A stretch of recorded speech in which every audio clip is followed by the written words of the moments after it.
ทำจิตใจให้สงบสะอาดปราศจากสิ่งเศร้าหมองทั้งปวงเข้าวัดฟังธรรมแล้วไหว้พระสวดมนต์ตามสมควร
พระธาตุดอยน้อยอำเภอดอยหล่อจังหวัดเชียงใหม่ขอเชิญชวนพุทธศาสนิกชนทุกท่าน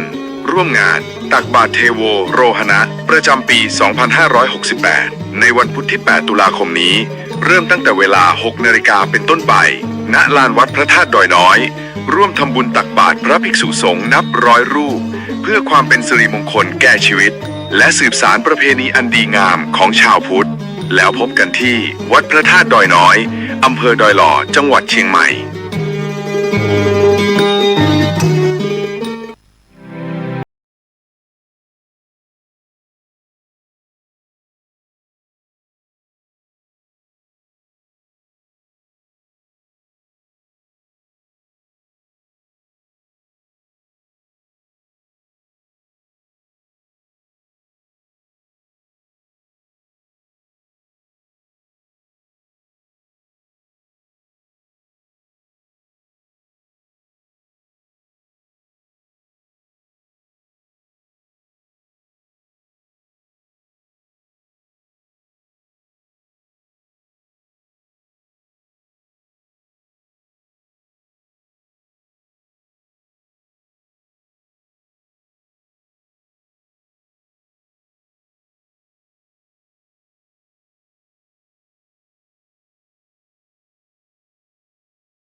ข่าวสารเพื่อการประชาสัมพันธ์ขอเชิญชวนผู้ใจบุญใจกุศล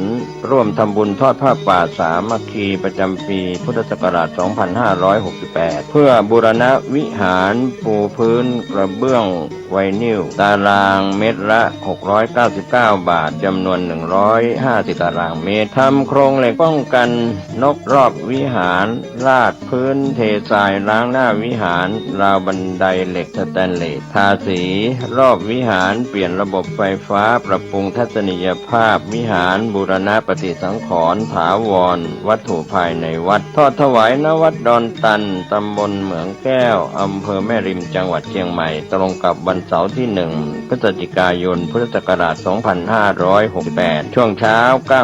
9:39 นาทีเป็นต้นไปก็ขอเชิญชวนศรัทธานักศีลนักบุญทั้งหลายร่วมงานบุญทอดผ้าป่าสามัคคีครั้งนี้เพื่อบูรณะวิหารปูพื้นกระเบื้องไวนิลรวมไปถึงทำโครงเหล็กป้องกัน นกรอบวิหารราดพื้นเททรายร้างหน้าวิหารราวบันไดเหล็กสแตนเลสทาสีรอบวิหารเปลี่ยนระบบไฟฟ้าปรับปรุงทัศนียภาพวิหารบูรณะปฏิสังขรณ์ถาวรวัตถุภายในวัดดอนตันตำบลเหมืองแก้วอำเภอแม่ริมจังหวัดเชียงใหม่เสาร์ที่1 พฤศจิกายน 2568 นี้เชิญท่านร่วมงานร่วมบุญร่วมบริจาคได้บุญได้กุศลโดยทั่วหน้ากัน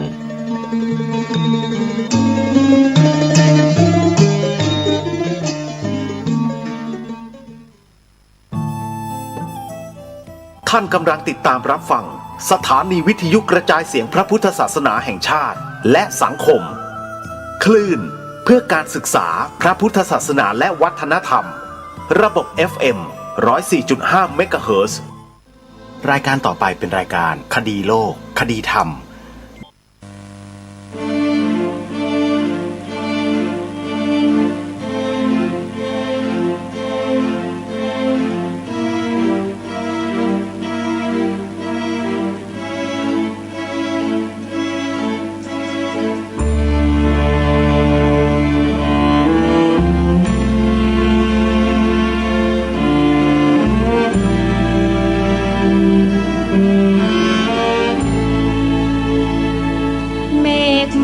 สีเทาลอยล้อมเฝ้าองค์พระธาตุนึกถึงกองทัพอากาศถวายราษฎุดีน้อมเกล้าวถวายองค์พระมหาธาตุเจดีย์งานศิลป์แขนงใหม่เพิ่งมีเพียงเมืองไทยประสบนิกรรวมทั้งทหารอากาศถวายบุญทั้งชีวาตบุญไทยทุกชาติผนวกไปทับปลูกพันไม้แดนฟ้าโรยแสงแดดรำไรแดนทิพย์โปรยข้าวตอกดอกไม้พรมน้ำพุทธมนต์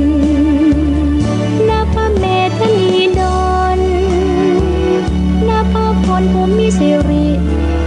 ชาวไทยไฟบุญสุทธิถวายบุญเป็นพระราชกุศล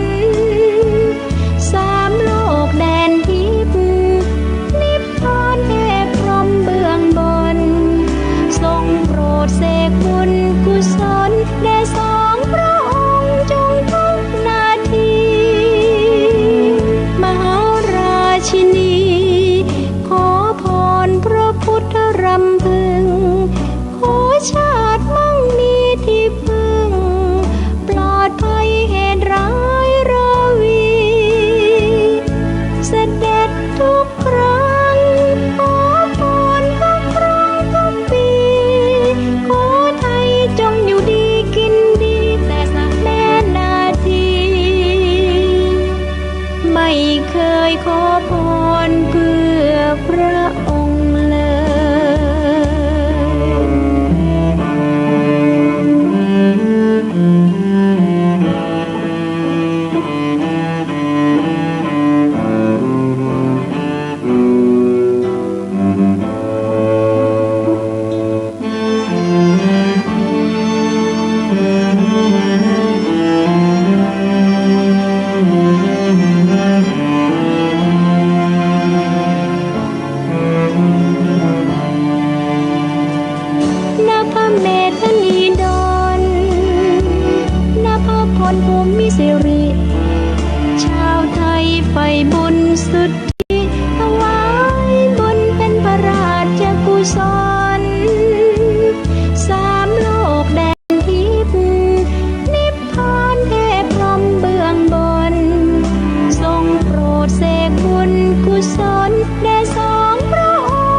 ทุกวันทางสถานีวิทยุ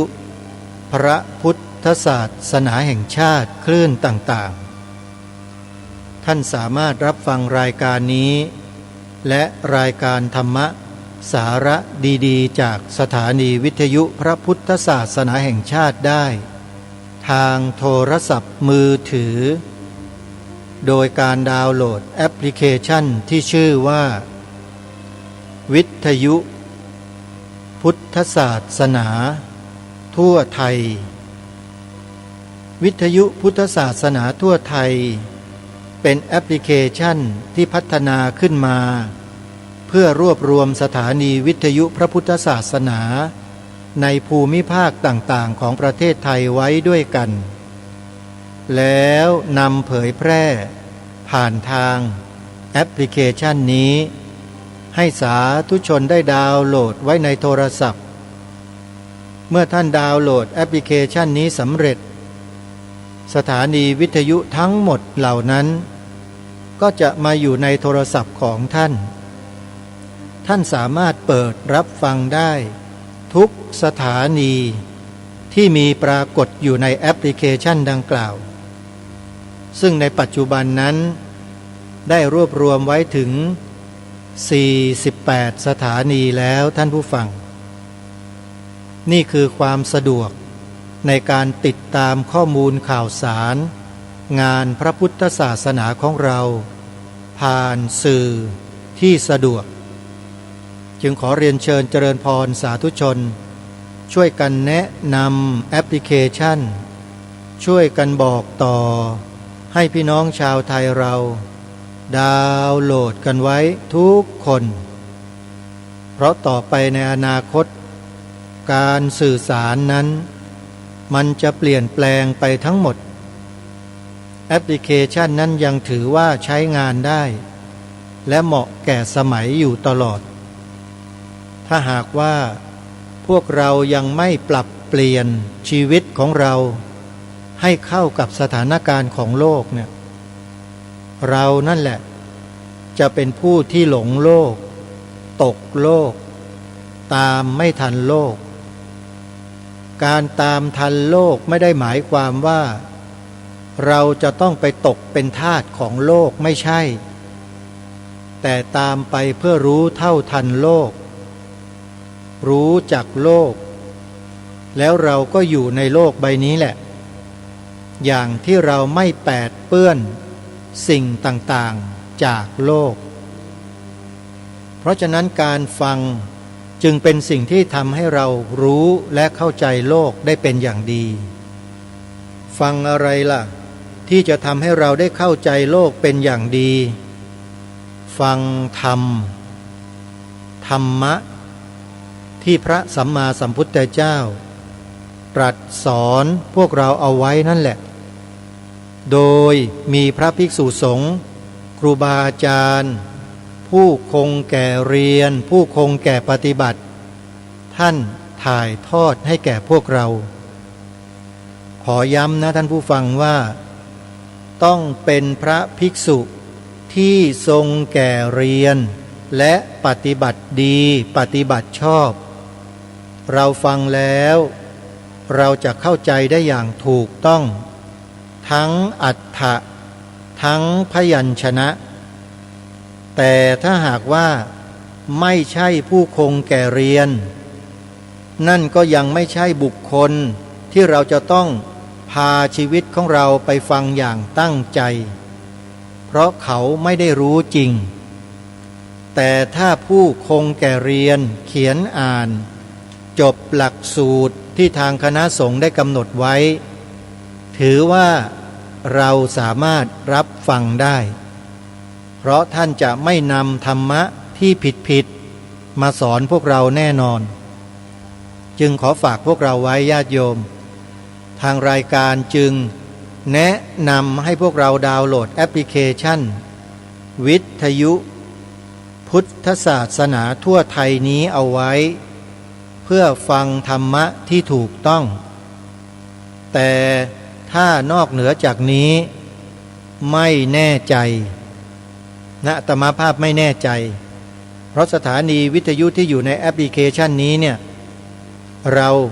ได้พิจารณากันอย่างรอบคอบแล้วดูแล้วเข้าใจแล้วเห็นแล้วติดตามรับฟังกันแล้วจึงอนุญาตให้เข้ามารวมในแอปพลิเคชันนี้ได้แต่ถ้าสอนผิดเพี้ยนหรือเป็นกลุ่มบุคคลที่ครึ่งกลางจะว่าเป็นพุทธก็ไม่ใช่จะว่าเป็นอะไรก็ไม่เชิงเนี่ยเราไม่นำเข้ามาเด็ดขาดท่านผู้ฟังก็ลองไปคิดพิจารณากันดูนะว่าสำนักไหนองค์กรไหนสมาคมชมรมไหนบ้านไหนที่เขาสอนธรรมะนะโยมก็ไปพิจารณากันดูนะเราไม่ได้นำเข้ามาซึ่งเขาอาจจะถูกบ้างก็ได้อาจจะไม่ถูกก็ได้อันนี้แล้วแต่วิจารณญาณของเราที่เราศึกษาเรียนรู้ดีแล้วเราไปฟังแล้วเราก็จะเข้าใจเองว่าอะไรถูกอะไรไม่ถูกเพราะฉะนั้นในเบื้องต้นเนี้ยเราต้องมาเรียนรู้ขั้นพื้นฐานให้ถูกต้องกันก่อนท่านผู้ฟังการศึกษานั้นต้องศึกษาในภาษาบาลีจึงจะชื่อว่าเป็นผู้รู้และเป็นผู้ทรงไว้ซึ่งพระธรรมคำสอนของพระสัมมาสัมพุทธเจ้าได้อย่างถูกต้องและตรงตามอักขระอักษรภาษาด้วย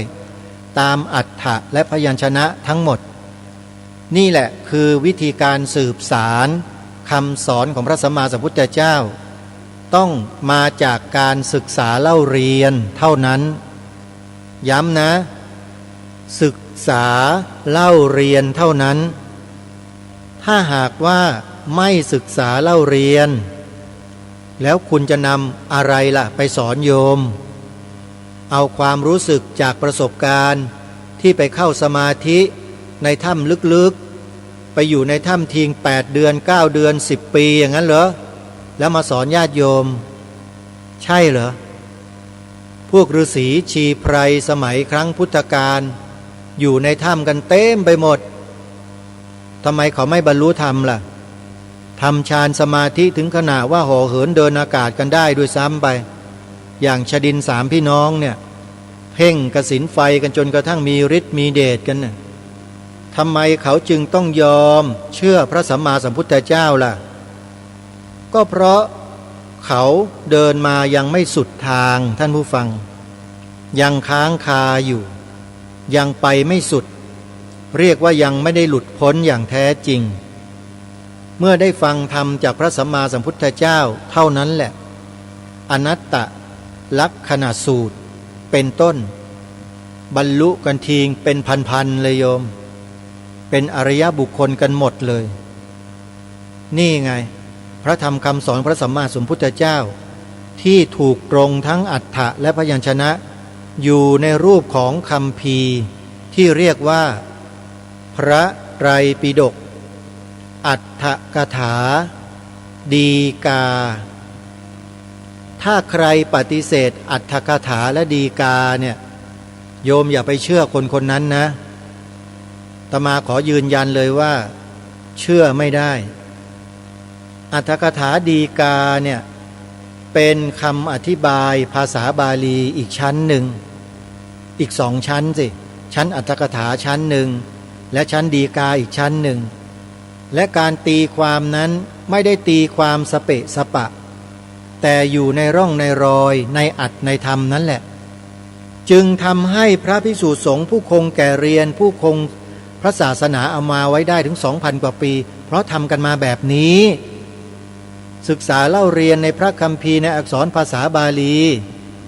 ไม่ใช่ไปนั่งหลับตาอยู่ในถ้ำเป็นร้อยปีแล้วออกมาสอนไม่ใช่อย่าเข้าใจกันผิดนะโยมอย่างนั้นไม่ชื่อว่าสืบสารพระธรรมคำสอนนั่นน่ะแต่สืบสารอะไรก็ไม่รู้คนเดินกันเป็นขบวนเลยตามกันเป็นหางเลยแล้วก็พากันไปทำอะไรก็ไม่ทราบอันนี้ต้องระวังนะต้องดูให้ดีนะต้องศึกษาให้ดีทางรายการเนี่ยมีข้อมูลของกลุ่มบุคคลเหล่านั้นอยู่แล้วนะมีอยู่แล้วก็ได้ทำการศึกษาจนหมดแล้วด้วย แล้วรู้แล้วด้วยว่าใครเป็นใครเป็นยังไงสอนแบบไหนถูกหรือผิดนะไม่ควรยังไงอะไรทราบเข้าใจเป็นอย่างดีแล้วก็มายืนยันกับท่านผู้ฟังทั้งหลายนี่แหละว่าพระสงฆ์ผู้ทรงแก่เรียนแล้วนำหลักธรรมคำสอนนั้นมาสอนมาบอกพวกเรานั่นแหละคือคำสอนที่ถูกต้องแท้จริงแต่ถ้าไปนำมาจากถ้ำจากป่าจากดงแล้วบอกเป็นคำสอนของพระพุทธเจ้านั้นไม่ใช่อันนั้นสอนผิดขอยืนยันนะว่าผิดไม่ได้อ้างคำสอนของพระพุทธเจ้าอย่างถูกต้องแต่ไปนำเอาความรู้สึกที่ตนเองได้จากการปฏิบัติไม่รู้ว่าปฏิบัติไปตามแนวทางของใครก็ไม่ทราบแล้วก็มาสอนพวกเราท่านผู้ฟังทุกท่าน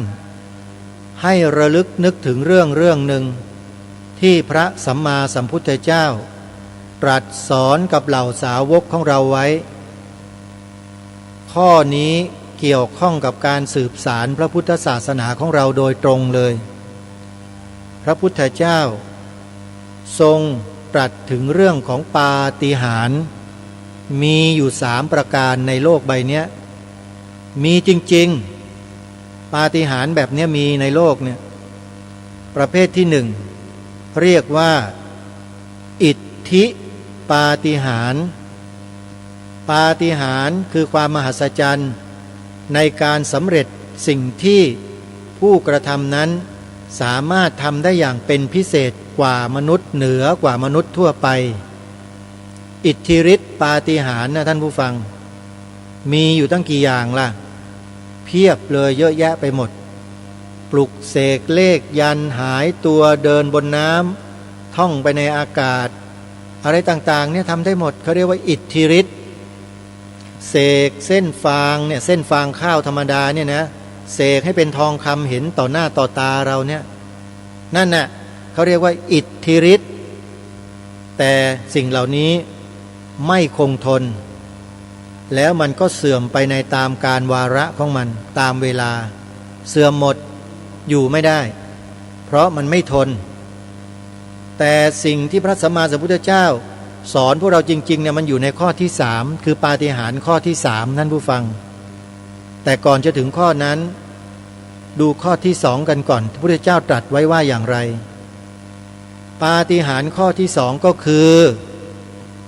อาเทศนาปาฏิหาริย์อาเทศนาปาฏิหาริย์ก็คือการพูดการกล่าวดักใจคนเป็นอัศจรรย์โยมเคยโดนพวกหมอดูทักไหมทักเดาไหมแล้วมีความรู้สึกมหัศจรรย์ไหมโอ้ยเดาถูกได้ไงทักได้ไงอะไรยังไงเคยไหมอาเทศนาปาฏิหาริย์ก็ในลักษณะเดียวกันนั่นแหละแต่อาเทศนาปาฏิหาริย์เนี่ยหนักกว่าหมอดูหมอเดาหลายเท่าเลยคือใครก็ตามที่ถูกอาเทศนาปาฏิหาริย์เข้าไปเนี่ยกูไม่กลับยอมตายเพื่อคนคนนั้นได้เลยอาเทศนาปาฏิหาริย์เนี่ยท่านผู้ฟังดักใจเป็นอัศจรรย์ยอมก้มหัวสิโรราบให้เลยเพราะรู้ทุกสิ่งทุกอย่างจะคิดอะไรจะพูดอะไรเนี่ยดักได้หมดนี่เขาเรียกว่าอาเทศนาปาฏิหาริย์2อย่างผ่านไปแล้วทีนี้มาดูอย่างที่3พระพุทธเจ้าตรัสบอกว่าปาฏิหาริย์อันสุดท้ายนี้มีอยู่จริงในโลกนั่นก็คืออนุสาสนีปาฏิหาริย์อนุสาสนีปาฏิหาริย์หมายถึงคำสอนที่เป็นอัศจรรย์คำสอนของพระสัมมาสัมพุทธเจ้าเป็นคำสอนที่มีเหตุมีผลไม่ได้ดนนะสามารถทำให้ท่านผู้ที่ฟังธรรมะจากพระโอษฐ์ของพระสัมมาสัมพุทธเจ้าเนี่ยสามารถบรรลุธรรมกันได้ต่อพระพักของพระสัมมาสัมพุทธเจ้าเพราะพิจารณาตามข้อธรรมนั้นแล้วเข้าใจอย่างลึกซึ้ง บรรลุเป็นพระโสดาบันบ้างบรรลุเป็นสกิทาคาบ้างบรรลุเป็นอนาคามีบ้างบรรลุเป็นอรหันต์บ้างล้วนแล้วแต่เป็นอริยบุคคลที่เมื่อบรรลุแล้วจะไม่มีโอกาสกลับมาเป็นปุถุชนอีกเลยมีแต่จะเลื่อนขึ้นไปเรื่อยๆจนถึงอรหันต์แล้วก็นิพพานในภพภูมินั้นๆเองสาธุชนผู้ฟังทุกท่านการนิพพานหรือสภาวะนิพพานนั้นไม่ใช่เกิดหลังจากที่ตายไปแล้วนะไม่ใช่นะฮะเกิดก่อนที่เราจะตายจึงมีพระอรหันต์อยู่สองประเภทประเภทที่หนึ่งเรียกว่าสัอุปาทิเสสนิพพานพระอรหันต์ที่บรรลุถึงนิพพานแล้วแต่ยังคงสังขารอยู่กล่าวคือยังมีชีวิตอยู่นั่นเองแต่ท่านเข้าใจนิพพานแล้วท่านก็สอนธรรมะให้แก่เราอันนี้คือพระอริยบุคคลที่ดำเนินตามคำสอนของพระสัมมาสัมพุทธเจ้าอย่างถูกต้องถูกตรงท่านก็บรรลุได้ส่วนนิพพานประเภทที่สองก็คืออนุปาทิเสสนิพพานคือนิพพานของพระอรหันต์ที่ท่านสิ้นชีวิตไปแล้วพร้อมกับพระนิพพานที่เกิดขึ้นตอนนั้นเรียกว่าอนุปาทิเสสนิพพานนี่คือนิพพานสองประเภทถามว่าพระโสดาบันล่ะเข้าใจพระนิพพานหรือยังเข้าใจแล้วพระโสดาบันเนี่ยคือผู้เห็นพระนิพพานชั้นที่หนึ่งเห็นก่อนเพื่อนเลยเห็นแล้วแต่ยังชำระกิเลสในใจยังไม่หมดจึงได้ชื่อเป็นเพียงแค่โสดาบันโสดาบันแปลว่าผู้มีดวงตาเห็นธรรมท่านผู้ฟังเห็นธรรมแล้วแต่ยังไม่นิพพานยังไม่นิพพานก็หมายความว่ายังไม่ปรินิพพานเหมือนกับพระอรหันต์ทั้งหลายหลังจากสิ้นแล้วหลังจากหมดอายุแล้วเนี่ยก็ยังไม่ดับขันนะขันยังมีอยู่นะพระโสดาบันนี่ยังไปเกิดอยู่นะโยมแต่ไปเกิดในภพภูมิที่เป็นสุคติภูมิเท่านั้นจะไม่ลงไปเกิดเป็นอบายภูมิอีกตลอดกาลจนกว่าจะเข้านิพพานเป็นอรหันต์ไปนู่นก็จะเวียนเกิดเวียนตายอยู่อีกไม่เกิน7 ชาติผู้ที่บรรลุโสดาบันแล้วเนี่ยมาเป็นมนุษย์บ้างเกิดไปเป็นเทวดาชั้นนู้นชั้นนี้บ้างบางชาติก็เกิดไปเป็นพรหมบ้างและสุดท้ายก็บรรลุเป็นสกทาคามีเป็นอนาคามีเป็นอรหันต์ในที่สุดอยู่ในสุคติภูมินี่แหละนี่คือนิพพานท่านผู้ฟังนะเพราะฉะนั้นถ้าหากว่าใครก็ตามที่มาเที่ยวพูดเสี่ยมให้พวกเราเนี่ยบอกว่าทำไมไม่ปล่อยละปล่อยวางมายึดมั่นถือมั่นทำไมไม่เชื่อพระสัมมาสัมพุทธเจ้าแปลว่าคนพวกนี้มาจากหลืบไหนก็ไม่รู้โผล่ออกมาจากถ้ำไหนก็ไม่รู้อยู่ๆก็พูดมั่วๆว่าพวกเราเนี่ยที่มาแสดงออกที่มาช่วยกันรณรงค์ให้รักชาติรักพระพุทธศาสนารักพระมหากษัตริย์เนี่ยเป็นพวกที่ยึดมั่นถือมั่นดูมาหาว่าเราเป็นคนเช่นนั้นความยึดมั่นถือมั่นเนี่ยเขาเรียกว่าตัวกิเลสภาษาทางธรรมจริงๆเนี่ยเขาเรียกว่าอุปาทานอุปาทานไม่ใช่พฤติกรรมแต่เป็นสิ่งที่มีปรากฏอยู่ในใจของมนุษย์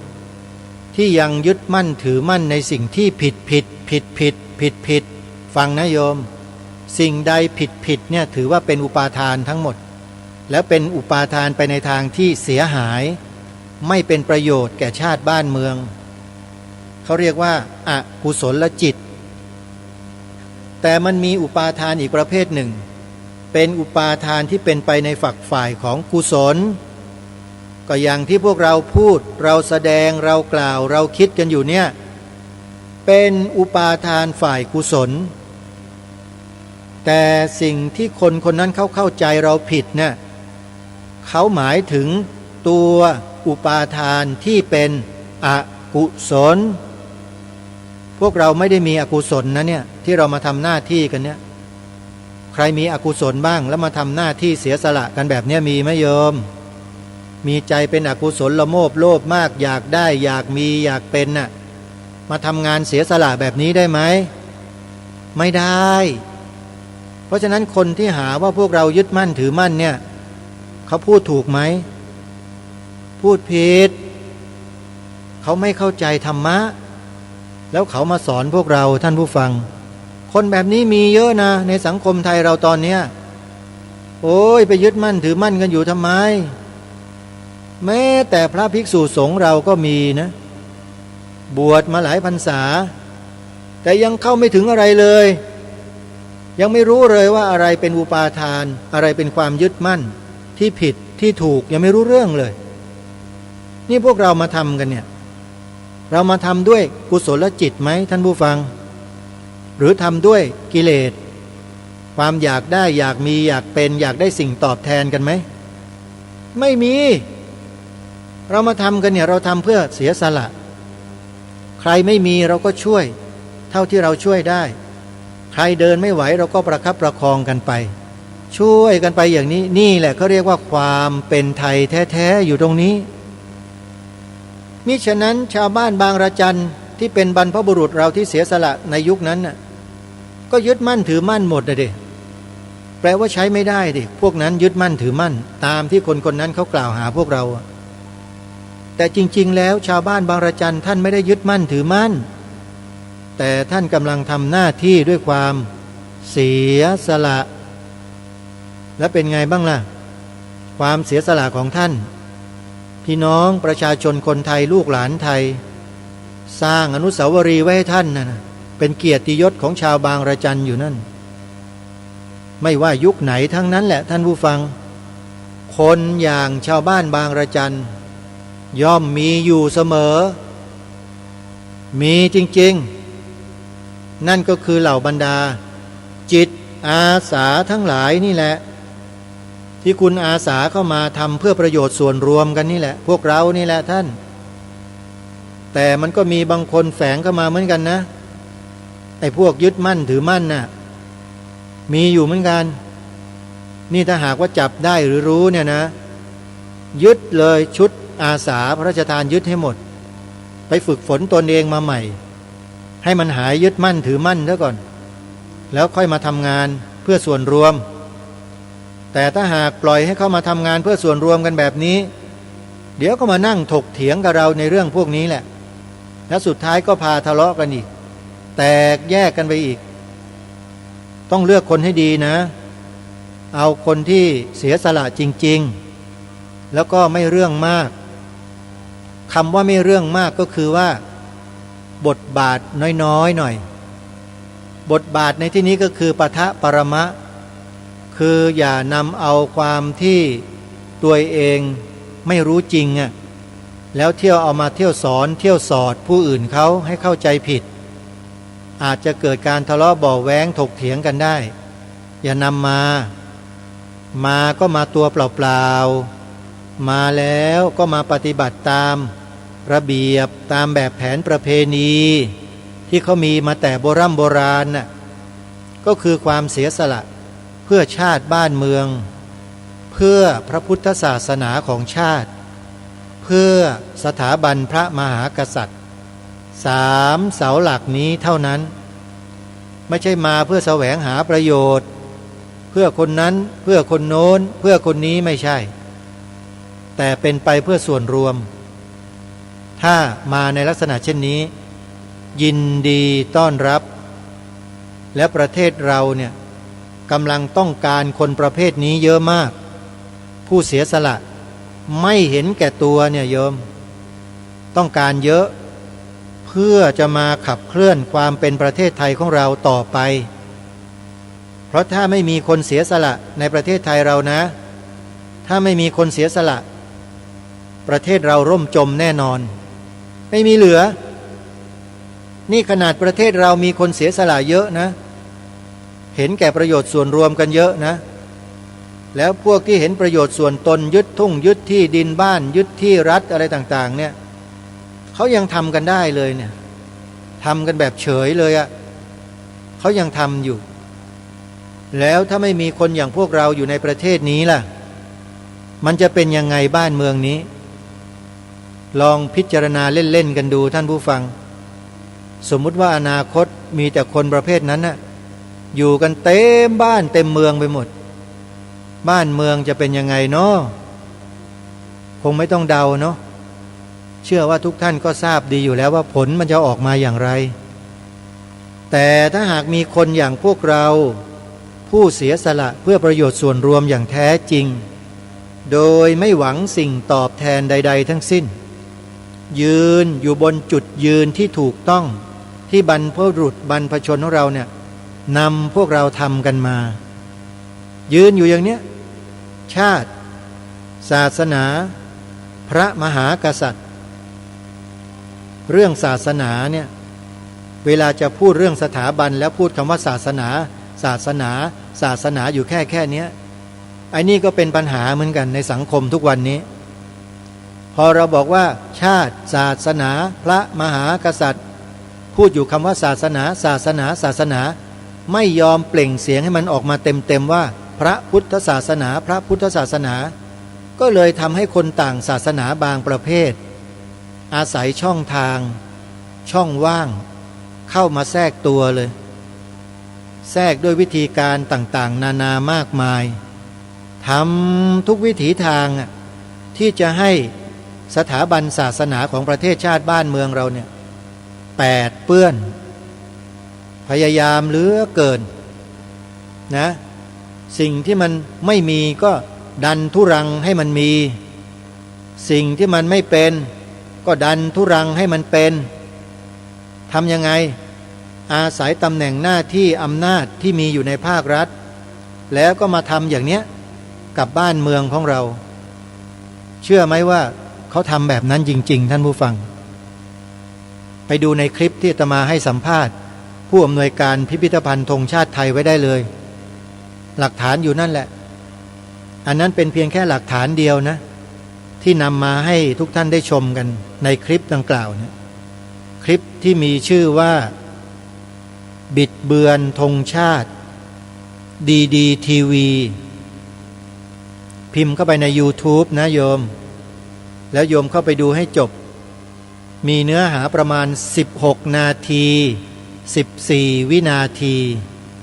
ประมาณนั้น16นาทีเสร็จแล้วท่านจะแจ่มแจ้งแดงแจ๋เลยว่าคนพวกนั้นทำอะไรกับบ้านเมืองของเราสิ่งที่ให้สัมภาษณ์ไปในครั้งนั้นเนี่ย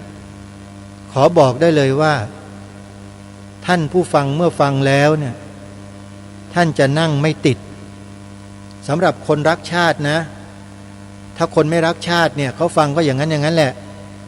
ก็เหมือนกับว่าฟังหูซ้ายทะลุหูขวาแต่ถ้าคนรักชาติแล้วเนี่ยเลือดมันขึ้นเลยนะฟังแล้วเนี่ยทำไปได้ยังไงแล้วยอมกันได้ยังไงแล้วทำไมไม่จัดการกันล่ะนี่เขาเรียกว่าคนที่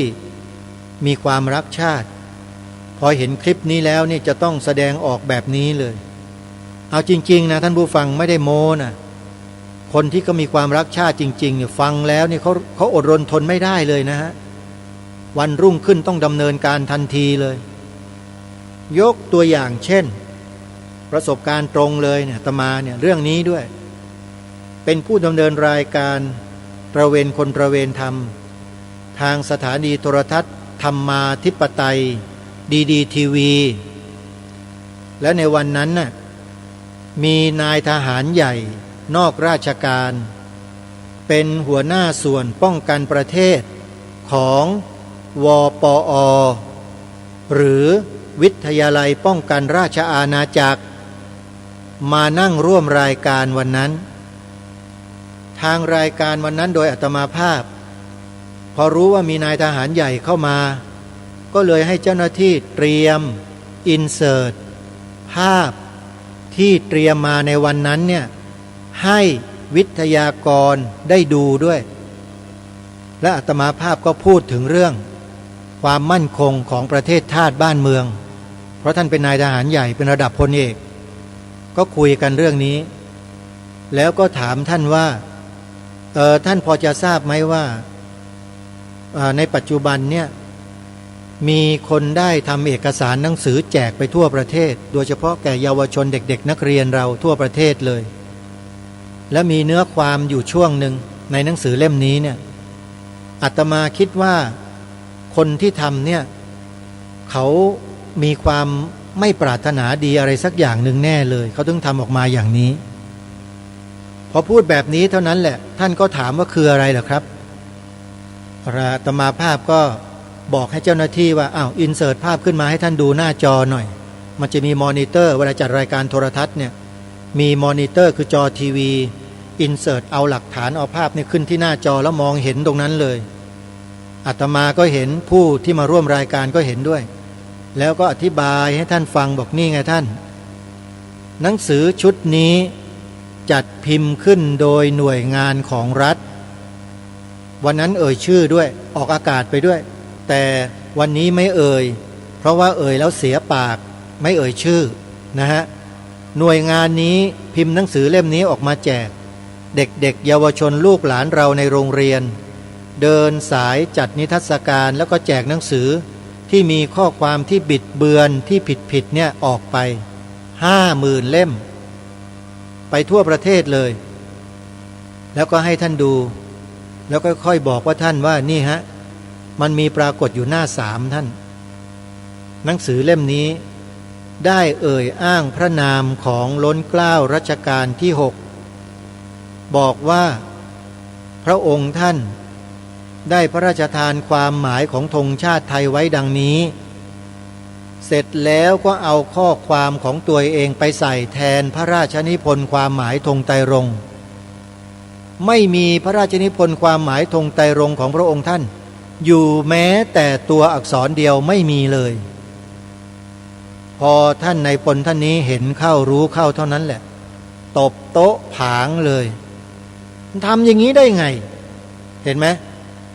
คนที่เขารักชาติจริงๆเนี่ยด้วยความเสียสละเนี่ยอย่างท่านนายทหารท่านเนี้ยพอเห็นตรงนี้แล้วเขาตบโต๊ะเลยเขาบอกไม่ได้ผมจะต้องดำเนินการทันทีพอเสร็จรายการนี้ท่านก็กลับไปพอกลับไปเราก็ได้ข่าวว่าท่านไปนั่งทำหนังสือทั้งคืนเลยเพื่อไปท้วงติงแล้วก็ไปบอกกับผู้ที่เกี่ยวข้องที่ทำหนังสือบิดเบือนเล่มนี้ออกมาเผยแพร่เนี่ยให้คุณแก้ไขนะแต่เผอิญท่านไม่ได้เขียนรายละเอียดลงไปว่าแก้ไขแบบไหนอย่างไรเขียนบอกแต่ว่าไม่เหมาะสมแล้วควรให้แก้ไขด้วยสิ่งที่ทางหน่วยงานราชการหน่วยนั้นแก้ไขคืออะไรรู้ไหมท่านพิมพ์หนังสือเนี่ยเพิ่มขึ้นอีก 20,000 เล่มแล้วก็ลบเอาข้อความในวงเล็บแค่นิดเดียวเท่านั้นเองออกไปเท่านั้นแหละความอื่นก็ยังเหมือนเดิมนั่นก็หมายความว่ายังบิดเบือนพระราชนิพนธ์ความหมายธงไตรรงค์ของพระองค์ท่านเหมือนเดิมเห็นหรือยังโยมว่าส่วนราชการที่เขาทำงานกันเนี่ยไว้ใจได้ไหมเกี่ยวกับงานนี้นะอาตมาไม่ได้พูดทั่วไปนะเฉพาะงานนี้นะที่บิดเบือนความหมายสีขาวธงชาติเนี่ยหน่วยงานไหนก็ย่อมรู้ตัวเองอยู่แล้วที่ทำออกมาเนี่ยแทนที่เขาจะเรียกเก็บหนังสือ50,000 เล่ม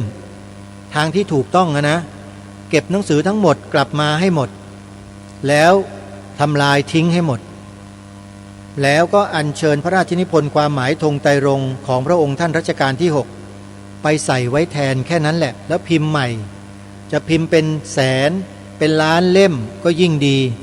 แต่เขาไม่ทำอย่างนั้นฮะลบข้อความในวงเล็บที่เขาบอกว่า แต่ไม่ได้เน้น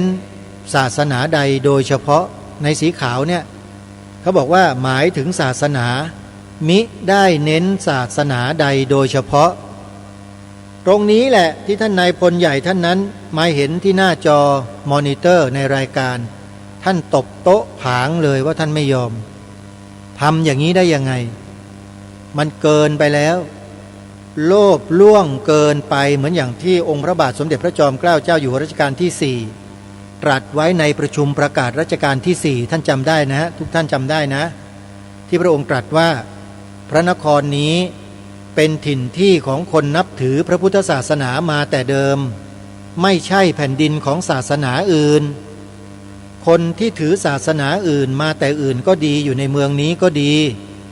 จะโทมนัสน้อยใจด้วยริษยาแก่พระพุทธศาสนาเพราะบูชาอันนี้ไม่ได้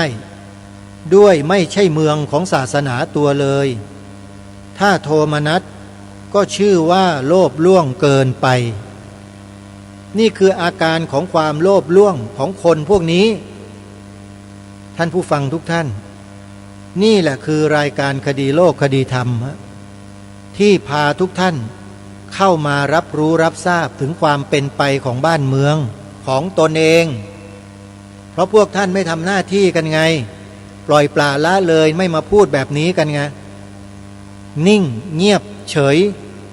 จะรู้เรื่องราวแล้วเงียบหรือไม่รู้แล้วเงียบอาตมาไม่ทราบแต่เรื่องนี้เป็นเรื่องที่ทุกคนควรทราบและควรรู้เมื่อทราบแล้วรู้แล้วก็จะต้องมาช่วยกันทำรงรักษาความถูกต้องเอาไว้ไม่ใช่ปล่อยปละละเลยนิ่งเงียบกันอยู่ทางรายการมารณรงค์ให้ทำกันแล้วในเบื้องต้นเราไปทำอย่างอื่นไม่ได้นอกจากใช้ปากใช้วาจาเรานี่แหละกระทำไปก่อนเป็นกรรมอย่างหนึ่งนะวาจาเนี่ยกรรมนะวจีกรรมนะก็ถือว่าเป็นการกระทำอย่างหนึ่งมาทำตรงนี้กันก่อน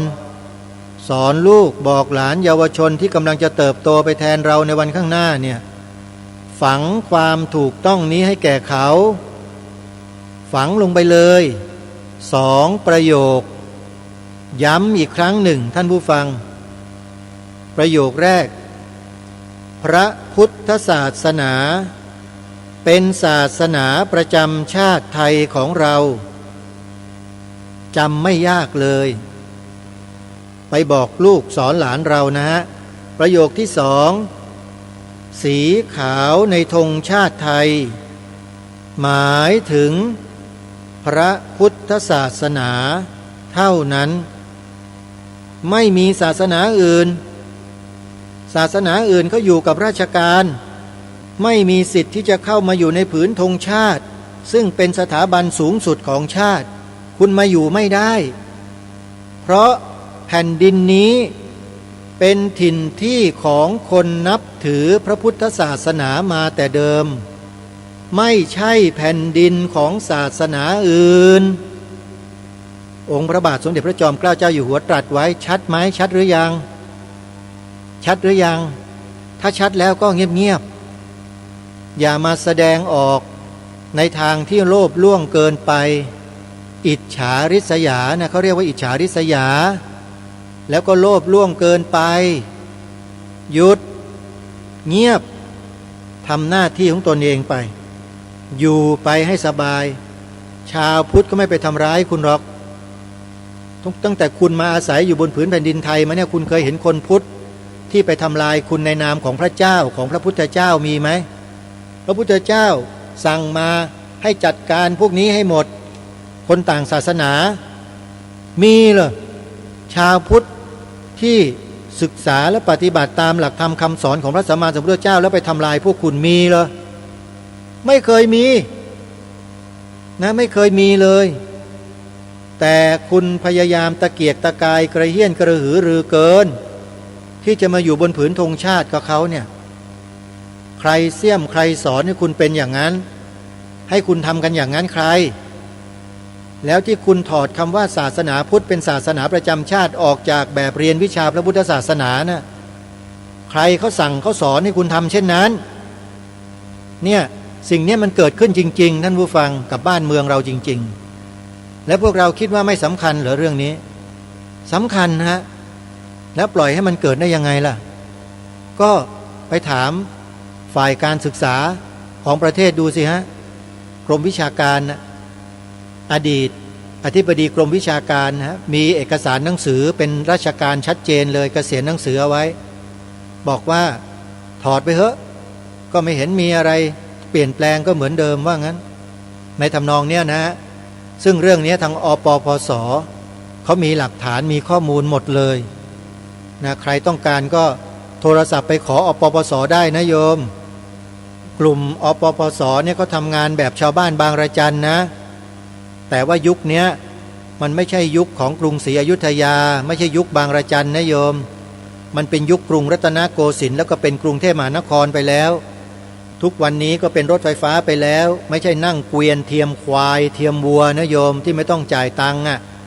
เขาทำงานเขาก็ต้องเสียเงินเสียทองค่าเดินทางค่าถ่ายเอกสารค่านู่นค่านี่เยอะแยะเมื่อชาวบ้านบางระจันเขาทำหน้าที่แล้วเราไม่ส่งเสบียงให้เขาเนี่ยมันตะขิดตะขวงใจกันบ้างไหมเนี่ยโยมเขาไม่มีเงินทุนสนับสนุนนะคนพวกนี้ที่ทำงานกันอยู่เนี่ยอาตมาขอบอกเลยนะโยมใครที่จะช่วยสนับสนุนแนวหน้าอย่างกลุ่มอปปสเนี่ยโยมโทรศัพท์ไปแสดงความจำนงกับเขาได้เลยโยมมีเบอร์โทรศัพท์ของอปปสอยู่นะเดี๋ยวจะบอกให้ทราบโยมพร้อมจดไหมช่วยเขานะช่วยเขาคนละไม้คนละมือคนละเล็กละน้อยเนี่ยเขาอยู่ได้เขาทำงานได้เลยอันนี้อาตมาเนี่ยมาทราบความลำบากของเขาอยู่ว่าเขาลำบากมากเงินทองปัจจัยนี่ก็หาไม่ได้เพราะเขาไม่มีธุรกิจอะไรเลยเป็นคนที่รักชาติศาสนาพระมหากษัตริย์สุดหัวใจเลยเนี่ยแล้วเขาก็ทำหน้าที่แทนพวกเรานั่นน่ะ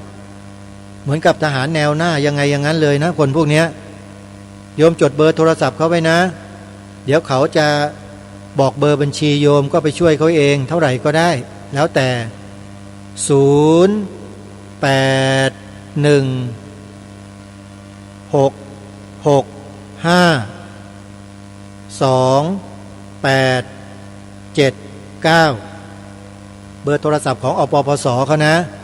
0816652879อปปส